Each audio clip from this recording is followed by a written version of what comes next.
Hello దోస్తులు, welcome back to our channel. Diwali నోములని చెప్పాం కదండి. ఎర్లీ మార్నింగే లేసి పూజ కంప్లీట్ చేసుకున్నాము. ఈవినింగ్ వ్రతం చేసుకుంటాము. సో అమ్మవారికి కావాల్సిన ప్రసాదాలన్నీ ఫస్ట్ ప్రిపేర్ చేసుకున్న తర్వాత నేను, మా తోటి కోడలు, మా అత్తమ్మ దేవుడి దగ్గర కావాల్సినవన్నీ ప్రిపరేషన్స్ చేసుకుంటున్నాము. మా అత్తమ్మ చెప్తూ ఉంటే నేను, మా సిస్టర్ చేస్తూ ఉన్నాము. చాలా ప్రాసెస్ ఉంటుందండి దేవుడి దగ్గరే.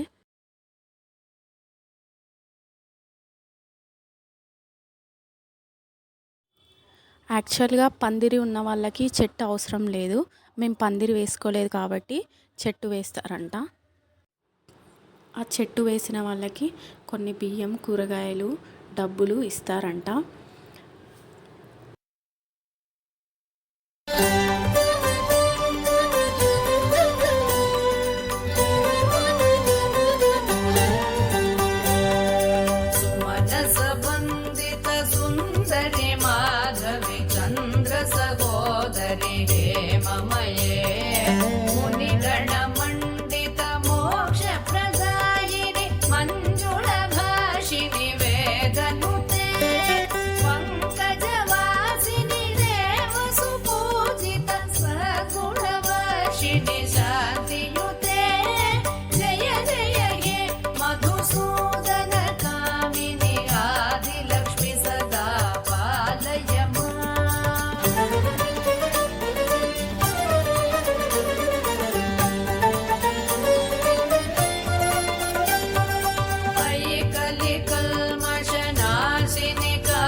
शास्त्रमये रथगज तुरग पदाति समावृत परिजन मंडित लोकनुते हरिहर ब्रह्म सुपूजित सेवित ताप निवारिणि पादयुते जय जय हे मधुसूदन कामिनि गजलक्ष्मी रूपेण पालय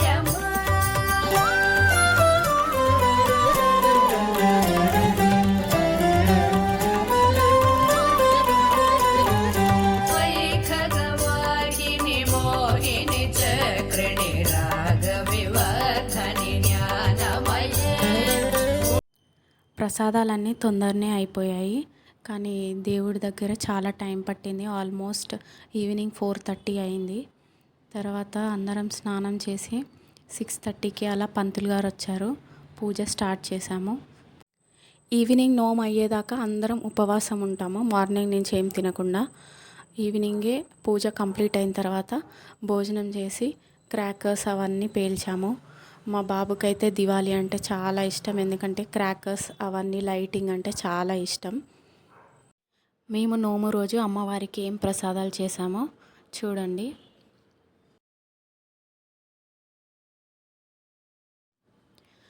బెల్లంతో చేసిన పరవన్నం, గుమ్మడికాయ కర్రీ, బ్రింజాల్ కర్రీ, చారు, ఇంకా పప్పు చేశాము.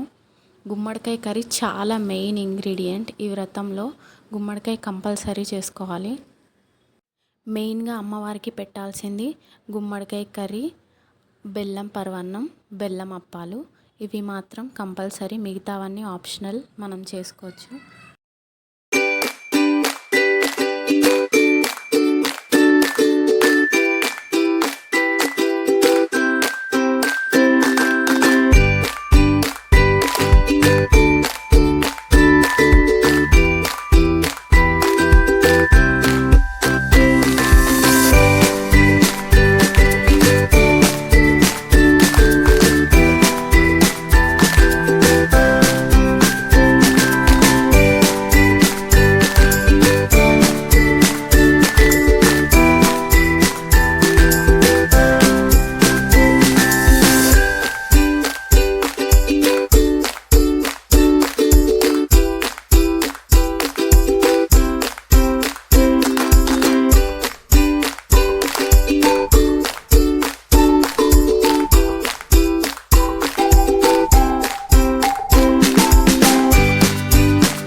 మార్నింగ్ నుంచి చాలా టైర్డ్ అయిపోయాం అందరము.